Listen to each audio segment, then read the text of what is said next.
muito bem-vindo ao Globo Rural Cast nessa temporada muito especial, que a gente está tratando de um tema diretamente na terra desse produto, que é o cacau. Estamos em Ilhéu, no sul da Bahia, terra de Jorge Amado e também terra do cacau. Neste episódio, eu estou aqui com um convidado também que é muito especial, que ele representa o Instituto que faz um trabalho muito interessante na cadeia da cacauicultura e não só do cacau, diversas outras cadeias também. Estou aqui ao lado de Ricardo Gomes. Bem-vindo ao Globo Rural Cast, Ricardo. Obrigado pela sua presença. Sol não apareceu hoje, né? Tá meio nublado, mas aqui o climinha de sul da Bahia tá do jeito que deveria ser mesmo, né? Propício para o cacau. Bom, prazer. Obrigado pelo convite, poder falar aqui para nossos ouvintes e quem assiste a Globo Rural. Bom, a gente está no berço da agricultura nacional, no sul da Bahia, né? Onde tudo começa. Começou aqui. E onde fez história no Brasil, né? Na década de 60, 70, foi onde projetou o Brasil para ser um dos grandes produtores mundiais naquele período. Então a gente tem bastante bagagem e história ao longo desses anos. E de certa forma a gente também aqui está participando dessa história porque a gente está neste momento na primeira feira dedicada a essa cultura. Depois de, como você muito bem falou agora, o Brasil já teve vivido um ciclo de cacau muito tempo atrás, né? Estamos agora aqui na primeira Expo Cacau, que é um evento dedicado aos produtores de cacau da região, né? E eu queria trazer até, para a minha primeira pergunta, queria que você trouxesse, na verdade, qual é o momento que a gente está hoje do cacau, né? Da cacauicultura. A gente teve um ciclo do cacau muito importante para a economia do Brasil.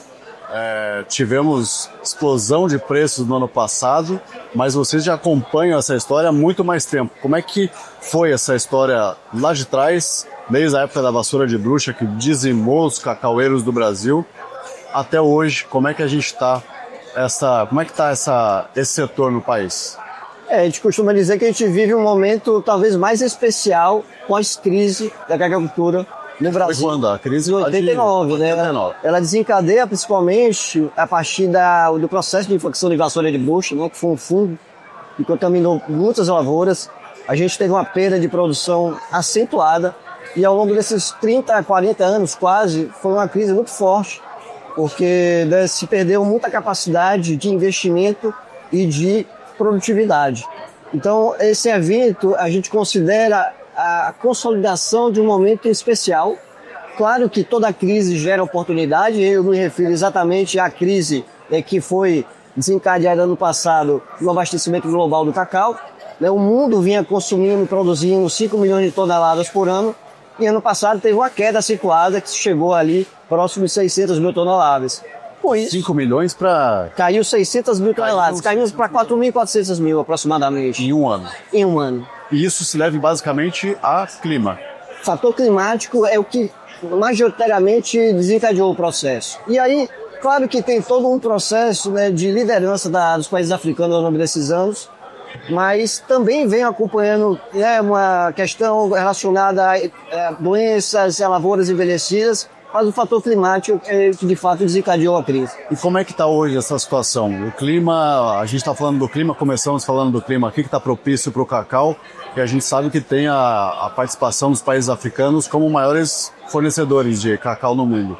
Como é que está essa situação lá? Vocês acompanham isso lá? E aí eu acho que é importante trazer para cá também, porque tem esse chamado, né? A partir desse momento que está acontecendo no mundo, o Brasil, de novo, voltando aí a colocar o cacau sobre os holofotes e provavelmente tendo uma área plantada crescente daqui em diante, né? Qual que é a sua visão aí sobre esse clima que acontece lá?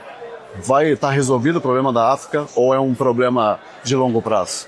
O problema da África é um problema estrutural, né? E praticamente irreversível. E não sou eu que estou dizendo, isso são os analistas, especialistas que analisam a situação da África. Eu tive a oportunidade de participar de uma comitiva oficial do governo brasileiro, junto com a Apex e o Itamaraty, no início do ano de janeiro. A gente visitou países produtores, os principais países produtores do mundo, Costa do Marfim e Gana, e a gente de fato identificou um problema relacionado à perda acentuada de produtividade, a pragas e doenças e lavouras envelhecidas.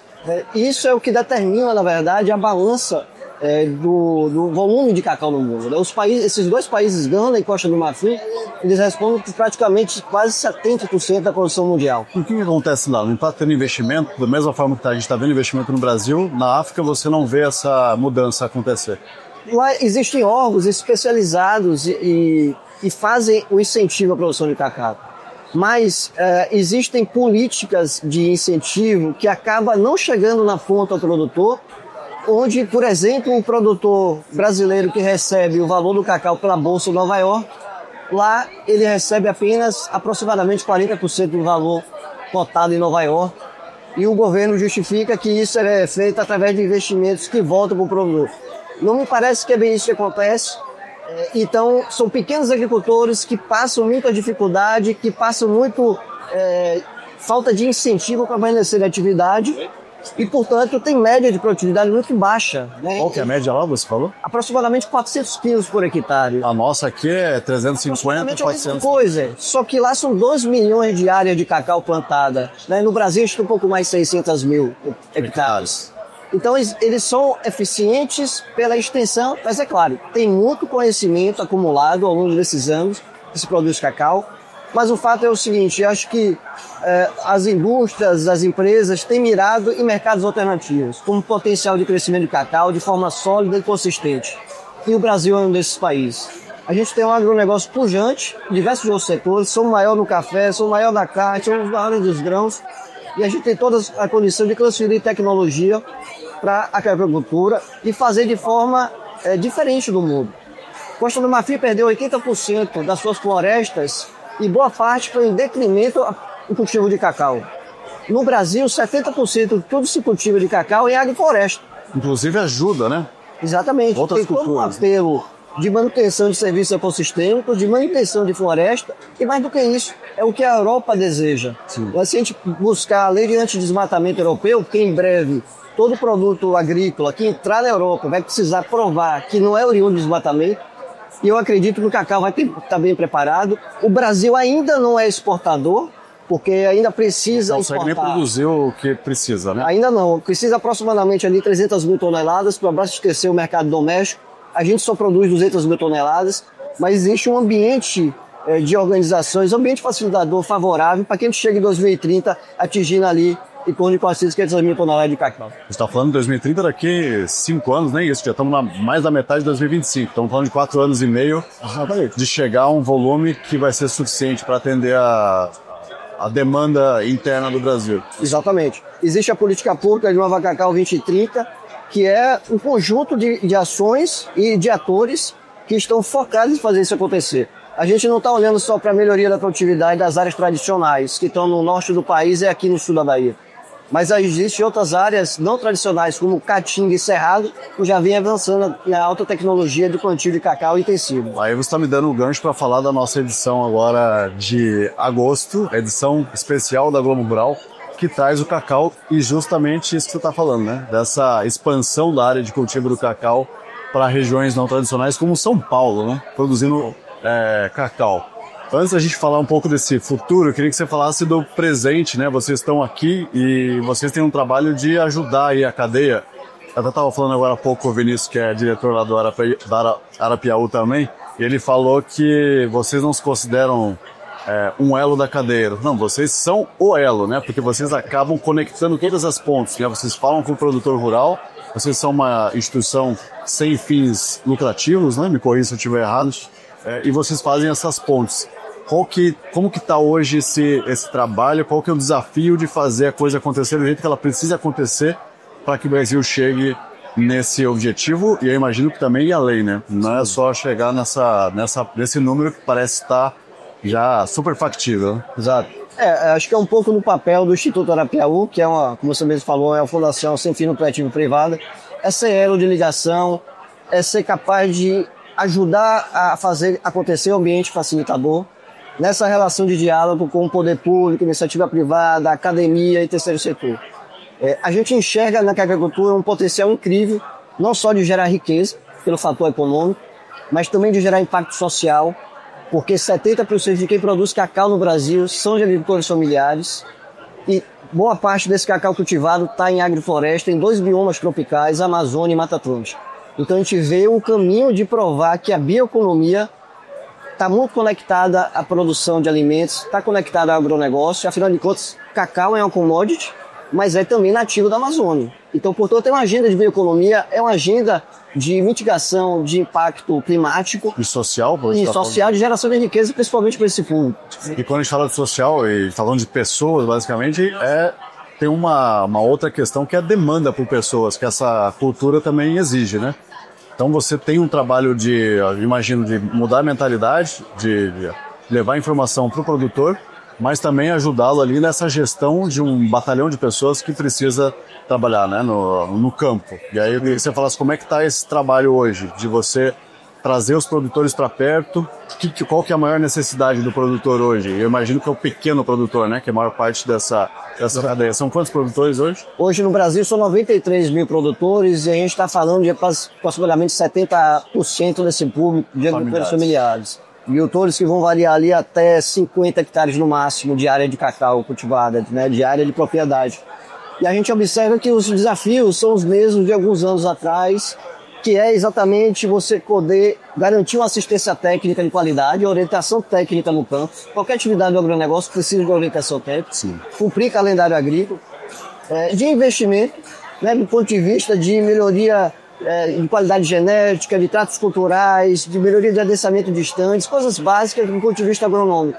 É isso que o produtor precisa, principalmente esses pequenos, mas também transferir tecnologia, né, ferramentas, automação que garanta ali também uma melhor performance. Fazer a tecnologia que já existe funcionar e chegar na mão de quem precisa e talvez nem saiba que ela existe. Exatamente. Desse total de produtores, quantos por cento você acredita que estão aí num nível profissional, sustentável, fazendo a coisa muito bem feita? E qual que é o desafio de trazer, qual que é o tamanho do desafio de trazer quem não está nessa mesma agenda, nesse mesmo caminho? Eu diria que são muito poucos. Eu daria um chute. Poucos que estão no caminho certo? Não, que já estão inseridos. Certo. Que já estão inseridos. Eu diria que muitos estão no caminho. Mas para a gente poder alavancar e poder dar escala de fato àqueles que precisam e querem poder, né, estar na atividade de uma forma mais assertiva, mais viável do ponto de vista econômico, principalmente, é necessário fazer uma costura robusta, que aí envolver de fato a iniciativa privada, no diálogo com o governo, mas também tendo a filantropia, né, como parte desse processo, para a gente garantir ali o mínimo necessário para quem quer terra e poder viver dela a partir da agricultura tenha condição. Mas é um arranjo complexo, não é impossível, porque a gente já vê células, tanto aqui na Bahia quanto no norte do país, na região amazônica, prosperando, porque tiveram esses ingredientes à disposição. Crédito, assistência técnica e tecnologia nativa. Conhecimento tem de sobra, tem exemplos aí que podem ser multiplicados, né? Exatamente. O Brasil, como eu disse, né, na década de 60, 70, 80, como foi um dos grandes, a gente tem órgãos como a CEPLAC, Embrapa, universidades dedicadas à agricultura. Então a gente tem conhecimento de sobra. O que a gente precisa fazer é com que esse conhecimento chegue na ponta, de forma aplicada e possa beneficiar o produtor na prática. Ricardo, o fantasma que acabou com a cacauicultura do Brasil lá atrás, a vassoura de bruxa. Esse trauma foi superado? Esse problema, ele hoje está administrável, tem soluções, o produtor tem que ter receio ainda dessa praga? Como está esse diagnóstico da doença? Eu diria que é sazonal, é como se fosse uma gripe. Depende, a gente convive com ela. Sim. E depende dos momentos que vai intensificar ou não. Não é mais aquele fantasma do passado que dizimou lavouras, que não sabia o que fazer. Hoje a gente sabe o que fazer, existem já algumas metodologias, né, e emprego de inseticidas, fungicidas e outros produtos que ajudam a melhorar a performance do campo. Portanto, é um fungo que se convive e que se dá para ter resultado mesmo existindo ela ainda. Eu ouvi um produtor falando agora há pouco, inclusive, que ele produz biológicos dentro da própria fazenda dele e que o biológico que ele usa, inclusive, é um biológico que é o inimigo natural da própria vassoura de bruxa, né? Exatamente. Hoje você tem hoje uma capacidade de comprar o tricoderma, multiplicar ele dentro da fazenda, colocar na fazenda para controlar ali a praga ou evitar, né, a prevenção. E não tem nenhum risco dessa prática, desse manejo causar algum problema de desequilíbrio. Estamos falando dos biológicos, são micro-organismos vivos ali, né, de alguma forma. Não tem algum risco em relação a isso? De forma nenhuma, né? A CEPLAC desenvolveu isso, o tricoderma é um fungo antagônico da vassoura de bruxa, portanto ela compete com a vassoura, ela consome a vassoura no ambiente existente, e é isso, cada produtor pode cultivar o tricoderma na sua propriedade. Então, além das soluções biológicas, existem também as soluções de mercado que mitigam o impacto da vassoura. Eu acho que o maior problema que a gente tem para conviver hoje é o impacto climático. Esse é mais complexo. É difícil, esse não dá para controlar. Esse não dá para controlar. E como é que está hoje? As áreas que já são tradicionais no cultivo de cacau, estão observando alguma mudança, vamos dizer assim, preocupante com relação ao clima? Porque o clima está mudando para todo mundo. No caso do cacau, o clima também preocupa de alguma forma a ponto de tirar o cacau ou ser reduzido numa região que ele é tradicional para ir para outras regiões, o que a gente vê acontecendo com outras culturas, inclusive? Sem dúvida. É um risco que não é só a África que corre, todo mundo produtor de cacau em áreas tropicais corre. Eu diria que dá para mitigar à medida que você tem mudança de comportamento e uso de algumas ações que não são novas. Eu vou dar um exemplo. Quando eu estive na África, eu tive em Costa do Marfim no início do ano, eu recebi do órgão técnico, né, uma informação do órgão técnico que acompanha a lavoura cacaueira lá, que aos últimos 40 anos eles utilizaram a tecnologia de pleno sol de cultivo de cacau. E eles agora entenderam que o pleno sol de cacau está tendo vida útil de apenas 25 anos, de 20 a 25 anos de vida útil econômica. Exatamente. E agora o que eles estão fazendo? Colocando no sistema produtivo, plantando árvores frutíferas e árvores nativas para dar conforto térmico. Portanto, uma cabruca. Exatamente. A gente está falando de agrofloresta. Então a gente acredita muito que a modalidade, o modo de produção agroflorestal é o futuro, pelo fato de mitigar esses impactos climáticos, seja por excesso de calor ou por falta de chuva. Porque cria microclima favorável à atividade. Eu acho que isso é o futuro, é algo que está avançando, é algo que a gente acredita e acho que isso vai ser inevitável. E todas as culturas estão, de certa forma, lidando com isso, como você muito bem falou, né? Fruticultura, como todo café e tal. Falando um pouquinho de preço, a gente viu uma disparada no preço, recordes e mais recordes de preço do cacau no ano passado. Na sua opinião, é isso que fez essa onda agora de cacau crescer tanto, a ponto de ter um evento como esse aqui em Ilhéus, com tanta gente do país inteiro? E a dúvida é, dá para confiar nesse preço que já subiu, agora nem está tão mais alto, mas ainda está muito mais do que 1 ano, 2 anos atrás, né? Como que vocês estão olhando esse ponto de equilíbrio aí entre o preço versus a área de cultivo, porque se passar muito também vai pressionar o preço, né? Como é que fica essa situação? Qual que é o caminho? A velha oferta e demanda, né? Sim. Então, faltou cacau, o preço estourou, mas eu acho que tudo tem seu limite. Eu acho que a gente viveu esse boom ano passado, valorização de 300% em relação àquele momento. Eu acho que aquele preço praticado no passado, eu acho não, a gente ouve muitos especialistas comentarem que o preço praticado no passado de $2.500, $3.000, não existe mais. Isso ficou pro... Não volta mais. Não volta mais. Mas também achar que o preço vai continuar 8, 9, 10 mil dólares tonelada e permanecer aí, eu acho pouco provável. A tendência é que a gente consiga ter ali um patamar de preço entre 5 e 7 mil dólares, o que é razoável, mas com picos que devem acontecer pelo fato de a gente não prever a incidência negativa do clima dessas lavouras pelo mundo. E aí, falando de clima, falando de outra praga, de alguma coisa que pode acontecer, e tem uma que assusta essa cultura, que é a monilíase, né? Monilíase. Que já está no nosso território, e você acha que esse é o grande perigo hoje do cacau, acho que não só no Brasil, no mundo, é o clima, é a praga?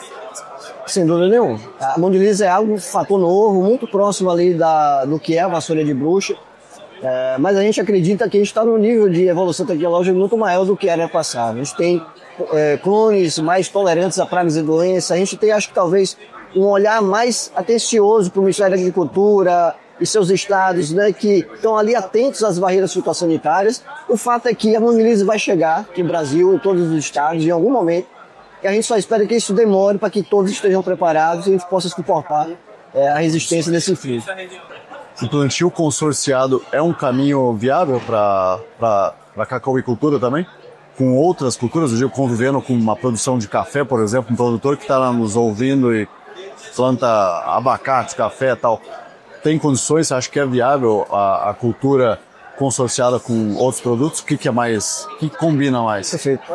Se você fizesse essa mesma pergunta há 20, 30 anos atrás, eu sou engenheiro agrônomo, então eu trabalhei com isso no início da minha graduação. Eu diria para você que é um modelo produtivo de subsistência muito conectado a pequenos agricultores de agricultura familiar.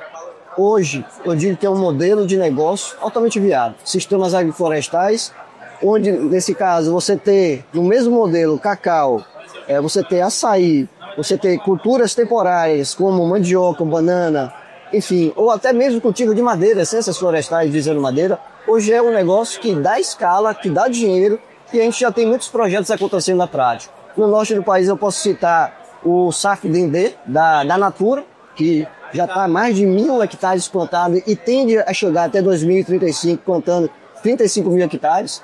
E a gente tem o exemplo também da Belterra, que a meta também é atingir mais de 40 mil hectares nesses modelos produtivos, com cacau e outras culturas inserindo no sistema. É uma maneira de você gerenciar o risco também, tem uma cultura para ajudar ali, caso dê problema com uma, tem a outra para ajudar. E acho que tem só uma adicionalidade em relação ao modelo produtivo, porque é exatamente a garantia de manutenção de solo, de fertilidade, de estrutura. Questões agronômicas ali, sustentabilidade na veia. Porque muitas vezes não é contabilizado, mas isso é muito importante para viabilidade. Só o dinheiro, né?